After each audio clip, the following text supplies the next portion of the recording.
Welcome to the real life show, Living with a Chronic Illness. We are your hosts, Cassie and Chelsea. I'm Cassie, a single mom living with a chronic illness who is extremely passionate about living a full and happy life. And I'm Chelsea, a mindset coach that has a passion for helping people learn to put themselves first and be the best version of themselves each and every day. We came together to create Spoonies Unite, an uplifting community that offers resources, guidance, and support so you can live your best life while giving you the space to be yourself, be heard, and feel understood.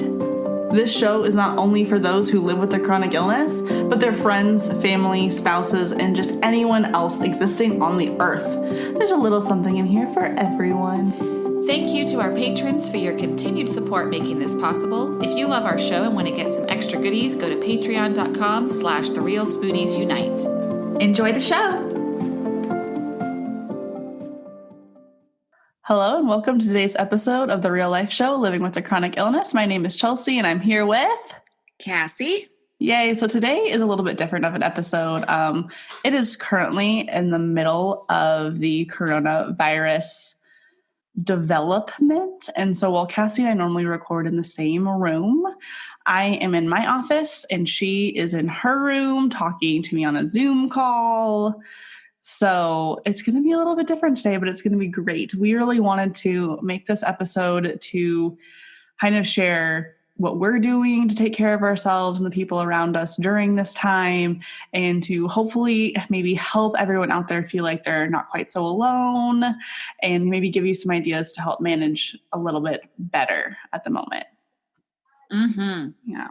So for me, Chelsea, I am not a high risk individual for the coronavirus pretty much at all. I'm actually within the age group that the research that I've seen, I am much more likely to be a carrier and show no symptoms at all. And even if I got sick, I'd probably feel better after a few days and I'd move on with my life. It'd be fine. This entire situation is still causing me quite a bit of anxiety. I have lots of family and friends in Colorado, which is getting hit a little hard at the moment. Also, my main source of income is through teaching people Pilates in person, up close and personal. And there is thoughts in my head of, well, what will my income be in a few weeks? Who knows? And just really wanting to take steps to take care of people. So that's kind of where my anxiety has been, mostly thinking not just about myself, but the people around me and the people in my community. Yeah. And you've been taking steps to kind of prep with some food and stuff in case you also will have to go into some self-isolation, especially if you find out that you've been exposed. On the flip side of that, I'm Cassie, and I am immune compromised. I am on Stelara, which is a biologic immune suppressant shot, which I just did 7 days ago. So I'm like super immune suppressed right now. And I also live with my stepfather, who is 90 years old. And so he is also very high risk. And then we've got my son in the house who's 11. So we are a pretty at-risk household. And we have been in self-isolation for 4 days now. And it's looking like indefinitely at this point. I so far have gotten work covered for the next almost 2 weeks, but I can see that being extended. And with teaching Pilates also, the gym may close, the studio may close. Clients I know are a bit more hesitant about coming in. So yeah, we are definitely affected by the coronavirus. Here in Wichita right now, we've only got a couple of confirmed cases. And in Kansas, we're, I think, under 10 as of today, but we know that there's all these testing controversies. And so we can assume that those numbers are higher.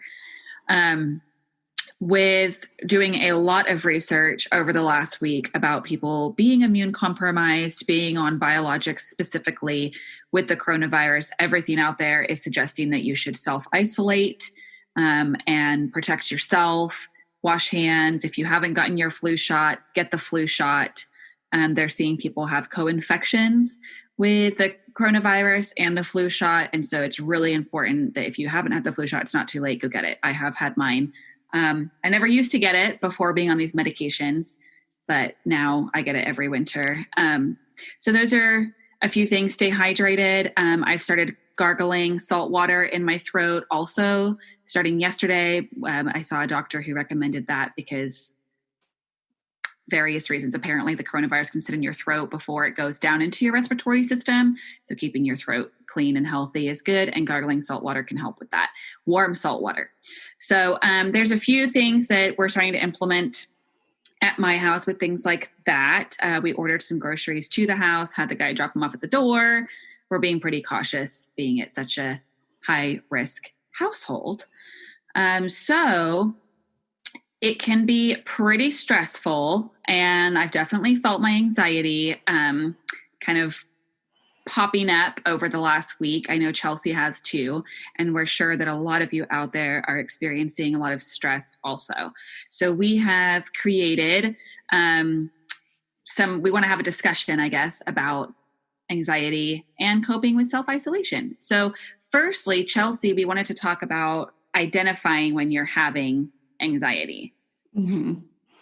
And it's funny, like as you're talking about feeling more anxious, I can feel all of my personal anxiety cues starting to rise up. Mm-hmm. And I think if you're not already aware of what your body, how your mind reacts to anxiety, I really recommend starting to pay attention. So I know for me, my heart starts beating faster, and I just feel, when I'm really anxious, I feel just like slightly shaky.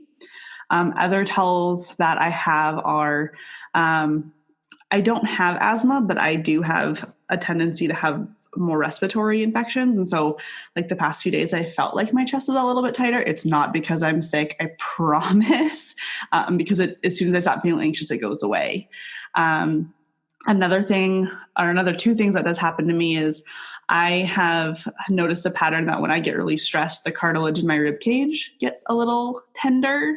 And I found that out my sophomore year in college because I had chest pains and I was deep in a Grey's Anatomy binge at the time. And my mom had to talk me out of going to the emergency room at like 11 o'clock at night because I was like, I'm having heart problems. And I went to the urgent care the next morning just because I needed the peace of mind that I was completely fine. And she pushed on my chest, and the nurse told me, again, not a doctor, so take this with a grain of salt, but the nurse that saw me told me that if you have chest pain and you push on that spot where you're feeling pain and it hurts more, it's not your heart. It's something that's more superficial on your body. So I found out that I had inflamed cartilage in my rib cage, and I've noticed that pops up more often when I'm stressed, and I was feeling pain really, really low. Like on a scale of 1 to 10, it was like a 1.5 or not even a 2. It was really, really low, just barely noticeable.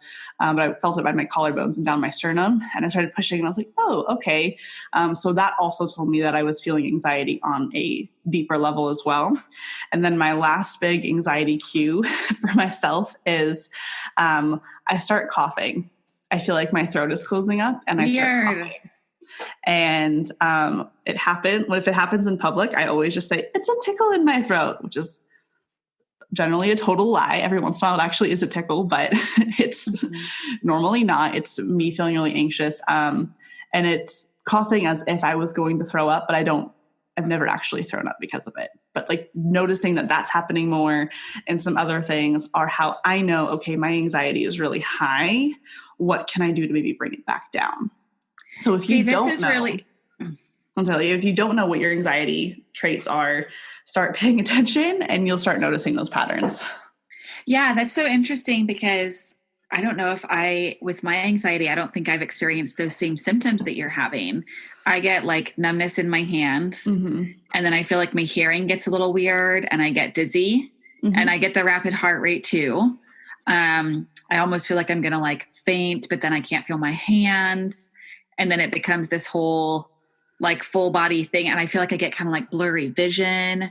And so it is really interesting that everyone experiences anxiety different. And so, yeah, you're totally right. Like start paying attention to what that physically feels like. So the first step, is identifying. Yeah, you gotta know what you're feeling before you can change anything.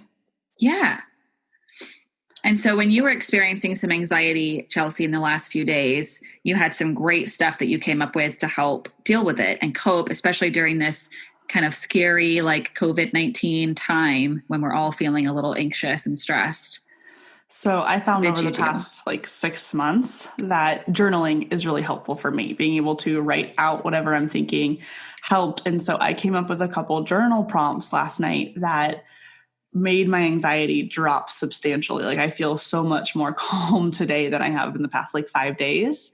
And so the first question I asked myself was, what is it that I'm scared of? What is it that's causing me to feel strong fear and anxiety right now? And by just writing out those things, like I wrote out, like, my parents are in the Denver area. What if they get sick and they get hospitalized and I can't get to them because travel is shut down? Mm-hmm. Or like, what happens if the studio closes and I have no income? Or like, what happens if someone that I care about gets sick? I have quite a few friends and family working in the healthcare industry right now in areas that have quite a few cases.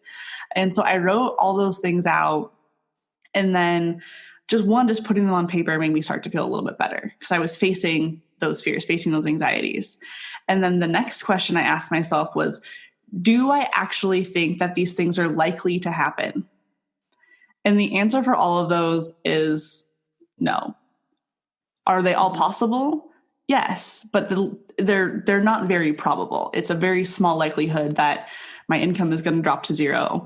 It's a very low likelihood that I'm going to have a loved one that gets so sick that they pass away. I mean, is it possible? Yes, of course it is, but it's not so possible that I should allow that anxiety to freeze my thoughts and my actions and totally kind of take me out of the present moment at this time.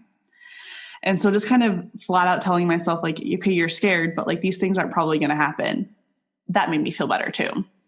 And then the last question I asked myself was, okay, well, if they do happen by that tiny, small, improbable chance they do happen, do I believe I am capable of working through those challenges?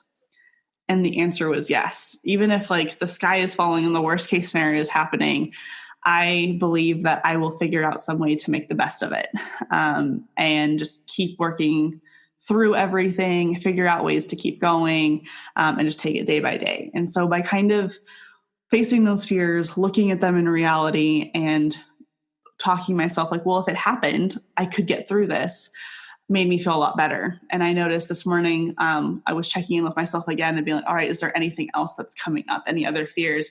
I didn't really have any that were really intense. So that kind of told me that the steps I took last night to kind of think through that did help a lot. Yeah, they helped release that stress, especially from like your physical body, because we have to remember that anxiety and panic is often the physical response to the stress and the worry, not just for me, at least. I have found that my mental response is like secondary. The physical response is what's like freaking out. And then I'm like, oh wait, I'm having anxiety, But that last question, Chelsea, is really powerful, I think, is that if these things did happen, do you believe you're capable of working through those challenges? Because ultimately we do need to know that we're going to be okay at the end of it. And knowing that you have that strength to face the things that you need to face, and get through the times you need to get through, when we're worried about family members, loved ones, healthcare workers, friends, coworkers, income, everything. It's like, ultimately we're going to get through it, and it could be a long road or it could be a short one. We don't know yet.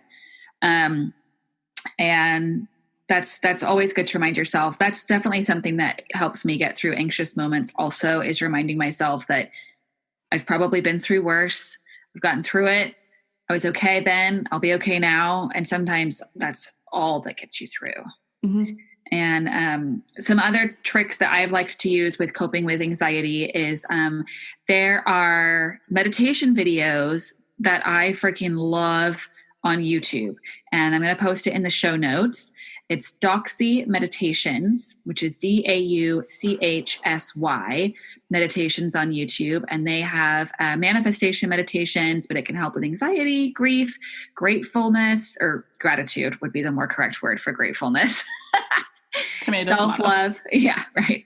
And those really help to settle my nervous system and my subconscious, so that if I am, settling down at the night, with feelings of anxiety or worry, I usually can help eliminate that from that like subconscious layer going into the morning, kind of in the same way that the journaling helped with you, Chelsea. I love listening to music, just closing my eyes, listening to music and kind of just getting lost in those fun memories. And we have a playlist on Spotify called Spoonie Chill Time, Spoonie with an IE, Chill Time. And so that's kind of fun to listen to. It's got some pretty chill stuff and just, you know, it's always nice to find new music.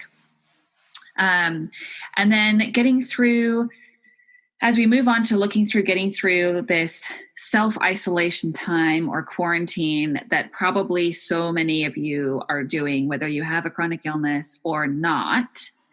And so we want to look at things like, what have you been wanting to read all this time? Do you have a book that you're reading right now or that you've been wanting to read? Now is the time to, you know, look at that. Are there any books that you've had that you're kind of maybe going to put on the shelf there, or take off the shelf, I should say, put in your hands, Chelsea?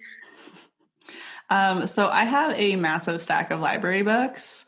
I have 3 of Gabby Bernstein's books that I've had for like a month from the library. And it's like, I can't renew them anymore. So this is a perfect time for me to be able to actually get those read. And I also just picked up a book from the library. I've been wanting to read the book in the Witcher series. I started watching it on Netflix and I was confused. And I was like, I better read the book first. I bet it'll make more sense. So I finally got that from the library, picked it up today. And so I've got that too for something kind of a little bit just fun and fanciful to read. Nice. Yeah, I have a book called FML that I ordered. And I am like, I'm trying to look at who the author is. Dang it. And here we go. No, it's called Eat, Pray, FML, and it's by Gabrielle Stone, a story of love, heartbreak, and soul searching. And I heard that it's really funny, and I ordered that on my Kindle like a few weeks ago, and so I want to read that. Eat, Pray, FML. So maybe we'll have to let you readers know how our quarantine book reading went.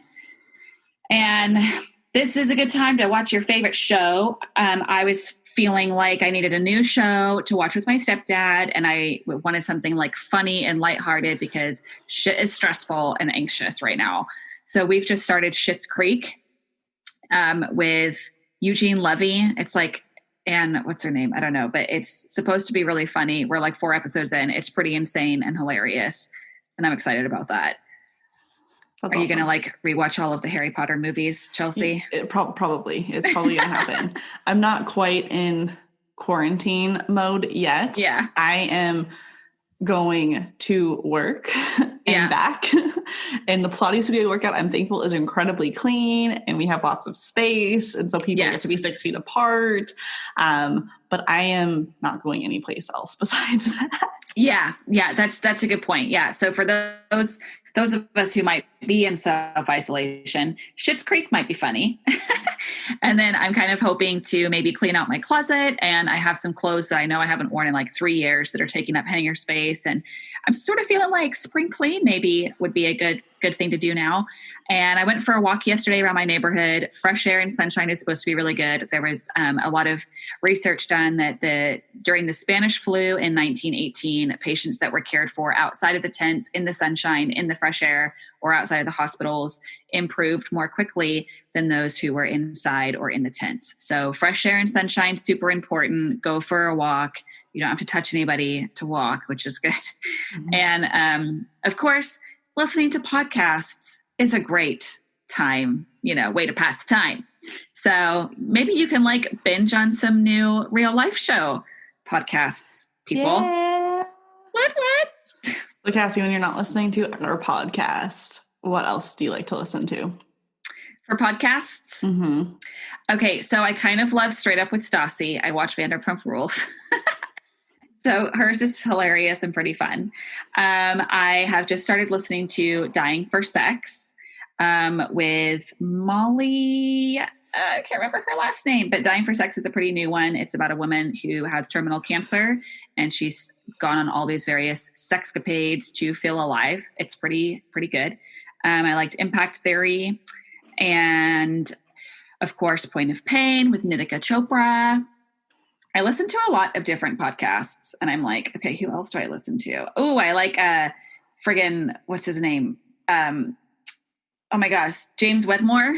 Mind Your Business. Yeah, Mind Your I love Business that with one. James Wedmore. Oh, and then of course, like Manifestation Babe. Mm-hmm. Okay, that's like a lot. So come on, people.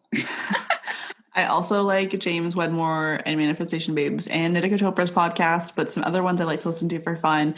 If you are a nerd like I am, there's Potterless, which is about a guy in his 20s who read Harry Potter for the first time, and it's hilarious.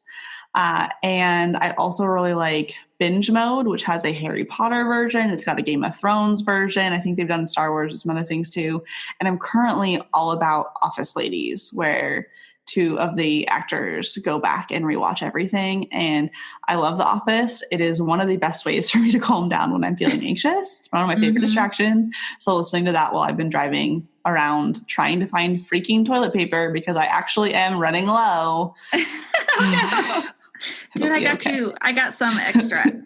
I didn't like hoard it for, just so people know. My extra is not from hoarding. My stepdad and I went to Sam's and we bought toilet paper like 3 weeks ago because we were out from our like bi-monthly supply. And so it just happened to be that it was like the next week. So Chelsea, I got your back. I don't want you to be. I might need some toilet paper. I'll let you know. We'll see what happens. You give me the ibuprofen because we don't have any of that, and I'll trade you for toilet paper. Oh my gosh, people are going to start trading goods like that. It's going to be a black market. This is going to be it. Okay, I want 10 pills for one roll. I think I need more pills than that. I need like 50 ibuprofen for one roll. That's probably, yeah. Like that'd be like a bottle for like a 6-pack of toilet paper. I feel like that's fair. Yeah. Okay, that's fair. All right, people, you heard it first. Okay, so Chelsea, what else would you recommend that maybe people think about maintaining, especially during this like crazy time of having quite nothing to do in the day if you're isolating?